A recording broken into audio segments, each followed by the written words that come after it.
Alright, so we're here for our first interview at the We the Slightly Annoyed at Satirical protest. I've got my good friend Eli here. We've got our second interviewee today. What's your name, mate? Dan Collier. Your mate Connor. This is Jay. I'm complaining about, as you can see, the fact that I always forget my keys.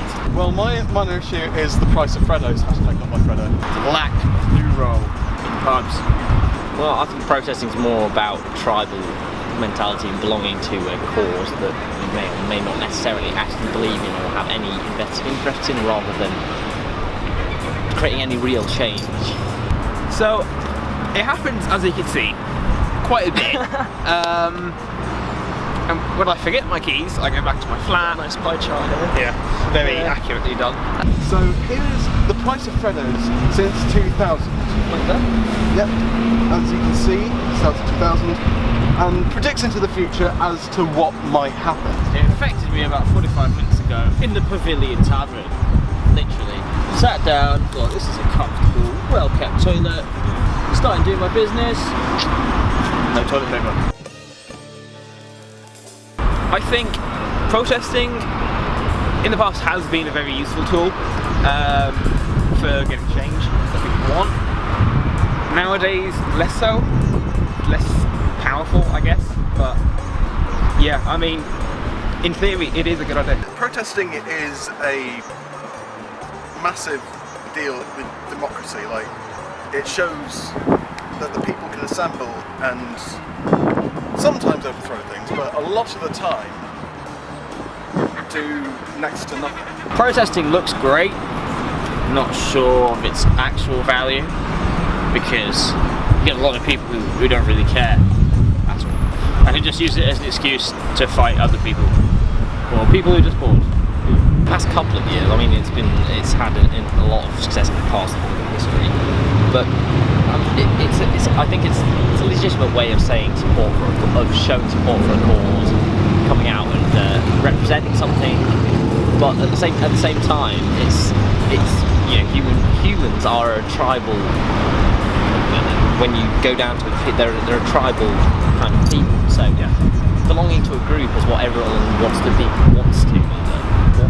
part of at the end of the day. So if there's something that's easy to agree with and easy to believe in, then anyone can come up and hold a sign that says I believe in this or that, or I disagree with this or that, and then go home at the end of the day and do nothing about it.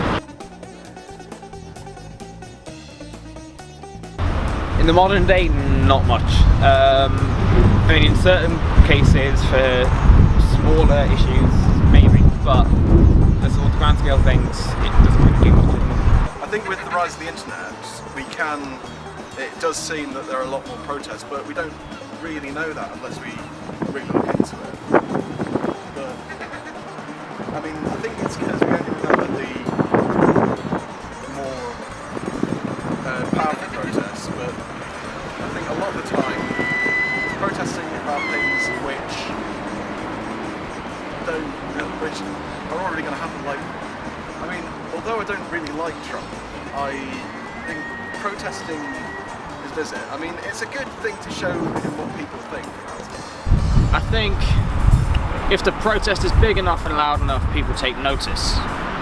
But I've seen protests in Brighton where they wear masks and hold laptops, and to be honest, I don't really have a clue what they're on about. Everybody protests, which is the point of this. Everybody protests, not many people listen, and people's protests tend to be so vast in their range of ideologies that it gets lost gets lost. It can be effective, but if you're going to protest issues that everyone agrees with anyway, it's like a lot. If it's something that's very at the forefront of public opinion, it's easy to get a massive crowd to agree with it. But the reason why there's such a big crowd is because everyone agrees with it anyway.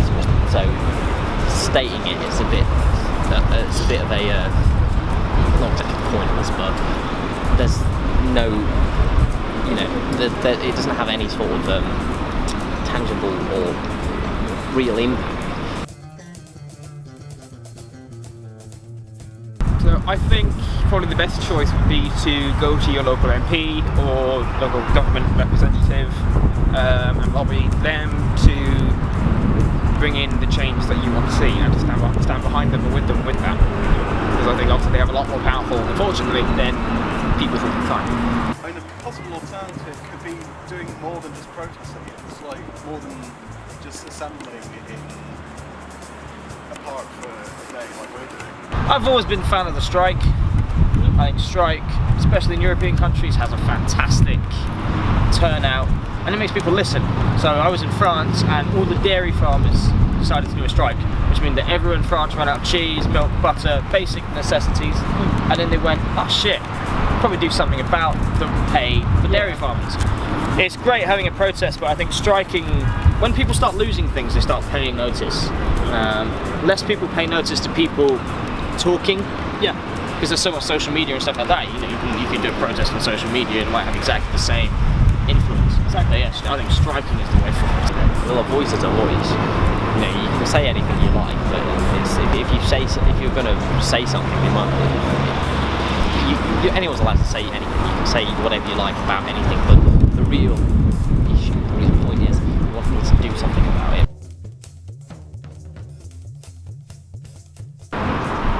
As to whether it'll be around, I think definitely. There's always going to be people on the time. For example, let's say today.